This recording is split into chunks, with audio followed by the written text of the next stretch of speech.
నమస్కారం. పులి కన్ను వైడ్ ఐ ఛానల్లోకి మిత్రులందరికీ స్వాగతం.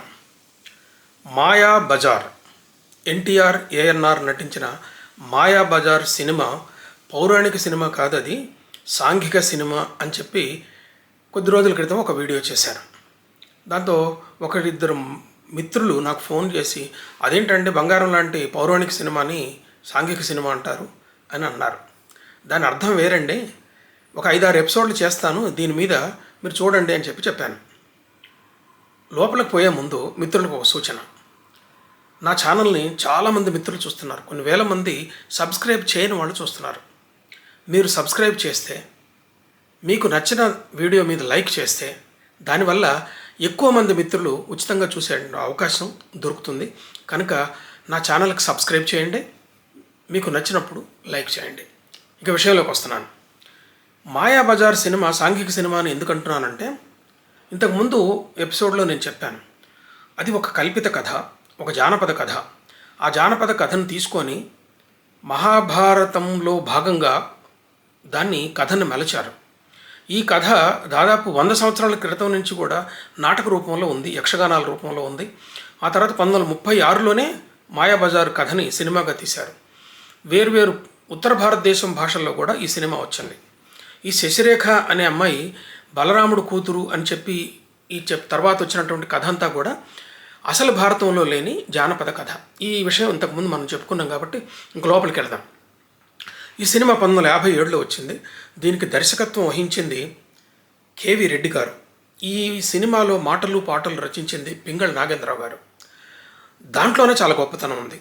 వీళ్ళిద్దరి యొక్క అతి గొప్ప సృష్టి మాయాబజార్ అని చెప్పాలి. అయితే దీన్ని సాంఘిక సినిమా అని ఎందుకు అంటున్నానంటే, అందులో ఉన్న పాత్రలన్నీ కూడా పురాణ పాత్రలే. కృష్ణుడు ఉన్నాడు, బలరాముడు ఉన్నాడు, శకుని ఉన్నాడు, తర్వాత దుర్యోధనుడు ఉన్నాడు, కౌరవులు ఉన్నారు, కర్ణుడు ఉన్నాడు, దుశ్శాసనుడు ఉన్నాడు, శశిరేఖ ఉంది, అభిమన్యుడు ఉన్నాడు, సుభద్ర ఉన్నది. వీళ్ళందరూ మహాభారత పాత్రలు అందులో ఉన్నాయి. పాండవులు ఆద్యాహారంలో ఉంటారు. ఆద్యాహారంలో ఉంటారంటే నాటకంలో కనిపించరు, సినిమాలో కనిపించరు, వెనక నుంచి ఉంటారు. వాళ్ళ గురించి మాట్లాడుతుంటారు, వాళ్ళ కథే చెప్తూ ఉంటారు.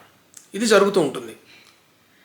కానీ ఈ పాత్రలతోటి ఒక సాంఘిక కథని ఆ పాత్రల మీద ఆరోపించి ఆనాడు సమాజంలో ఉన్నటువంటి వాతావరణాన్ని ఈ పాత్రలతోటి వర్ణించాడు దర్శకుడు. అది గొప్పతనం, ఈ కథని మలిచిన గొప్పతనం అది. 1957లో వచ్చినటువంటి ఈ సినిమా ఇప్పుడు లెక్క వేస్తే అవతల ఒక 43 సంవత్సరాలు, యువతలో ఒక 24 సంవత్సరాలు, అంటే 67 సంవత్సరాల క్రితం ఈ సినిమా వచ్చింది. కానీ 67 సంవత్సరాల క్రితం వచ్చినటువంటి ఇందులో విషయాలు ఇప్పటికీ కూడా తాజాగా ఉంటాయి. అంటే ఇప్పటి సమాజాన్ని అందులో వర్ణించి చెప్తున్నట్టుగా ఉంటుంది. ఇప్పుడు ప్రస్తుత కాలంలో ఉన్న మన సమాజాన్నే పౌరాణిక పాత్రల పేరుతో వర్ణించి చెప్తున్నట్టుగా అందులో మనకు కనిపిస్తూ ఉంటుంది. అది ఎట్లాగో చూడండి. సినిమా మొదలవుద్ది.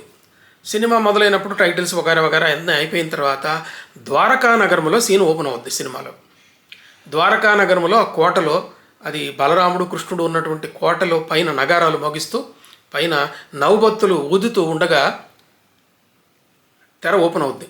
ఓపెన్ అయినప్పుడు మొట్టమొదటి దృశ్యం ఏంటంటే, ఆడవాళ్ళు పేరెంటాళ్ళు ద్వారకా నగరంలో బలరాముడు మందిరానికి వెళుతూ ఉంటారు. ఆయన అంతఃపురానికి వీళ్ళందరూ కూడా పళ్ళేలు వెన్న తీసుకొని పేరెంటానికి వెళుతూ ఉంటారు. అక్కడ పేరెంటం ఏం జరుగుతుందో మీకు మనం గుర్తు చేస్తే మీరు ఆశ్చర్యపోతారు. అదేంటంటే, శశిరేఖకి ఓణీలు ఇచ్చే ఫంక్షన్ అది. అంటే తొలి రజస్వల అయినప్పుడు జరిగే ఫంక్షన్. పుష్పావతి అయిందని అంటాం కదా, ఈ రకరకాల మాటలతో చెప్తాము. ఇప్పటికి కూడా తెలుగు సమాజంలో చాలా వైభవంగా ఈ ఫంక్షన్ చేస్తారు. ఆ ఫంక్షన్ చివరి రోజు జరిగే ఫంక్షను ఈ ఫంక్షన్ అన్నమాట. అయితే శశిరేఖకు ఈ ఓణీల ఫంక్షన్లో చివరి ఘట్టం జరుగుతూ ఉన్నది. ఒక ఫంక్షన్ హాల్లో ఒక అమ్మాయిని పెళ్లి కూతురులాగా అలంకరించి ఒక కుర్చీ మీద కూర్చోబెడితే, అటుపక్క కొన్ని కుర్చీలు ఉంటాయి, ఇటుపక్క కొన్ని కుర్చీలు ఉంటాయి. ఇటుపక్క అంతా బలరాముడు, సాత్యకి, కృష్ణుడు పక్కన అభిమన్యుడు, వీళ్ళందరూ కూర్చొని ఉంటారు.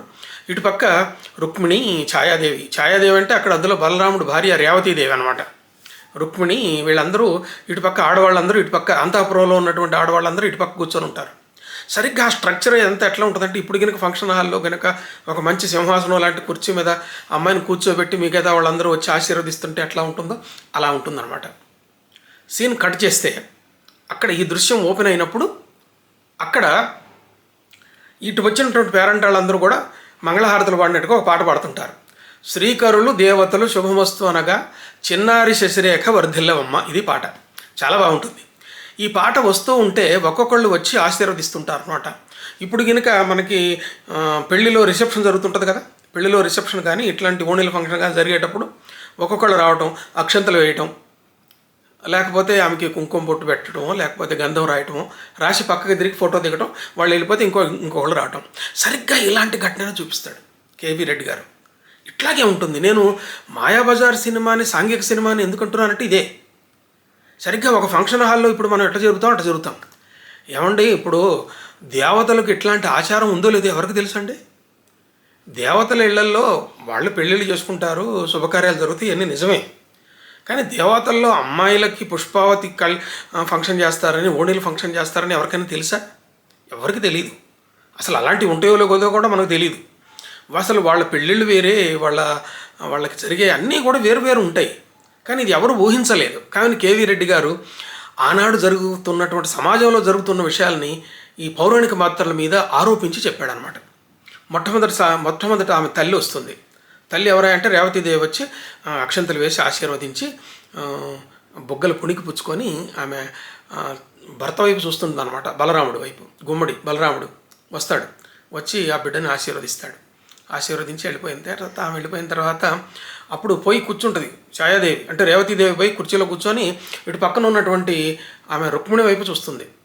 రుక్మిణి వస్తుంటుంది. రుక్మిణి వచ్చి అమ్మాయి దగ్గరికి వచ్చి బుగ్గలు ఇట్లా పుణికి పుచ్చుకొని ఆ తర్వాత గంధం రాసి ఆ తర్వాత బొట్టు పెట్టి అక్షతలు వేస్తుంటే ఇందులోనే ఆమె భర్త కృష్ణుడు వస్తుంటాడు అనమాట.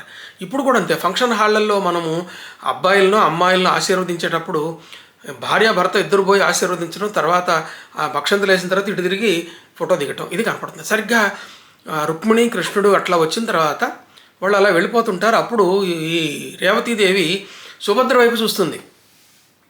సుభద్ర వైపు చూసేసరికి సుభద్ర కూడా వస్తుంది. సుభద్ర వస్తే సుభద్ర వచ్చి ఆమెకి అక్షంతలు వేసి ఆశీర్వదించి ఇచ్చేసి అక్కడ పక్కనే పన్నీరు గుడ్డు ఉంటుంది, ఆ పన్నీరు చల్లుతుంది. ఆ సుభద్రతో పాటు ఎవరు వస్తారో అభిమన్యుడు వస్తాడు.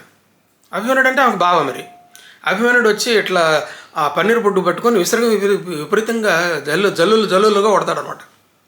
ఇప్పుడు కూడా ఫంక్షన్ హాళ్ళల్లో ఇట్లాంటి మనం చూస్తూ ఉంటాం. ఈ ఘట్టం అంతా కూడా ఇందులో మిగతా వాళ్ళు సుభద్ర వచ్చిన తర్వాత ఇంకొకళ్ళు వేరే వాళ్ళు వస్తారు ఆశీర్వదిస్తారు. ఈ పాట అంతా అయిపోతుంటుంది.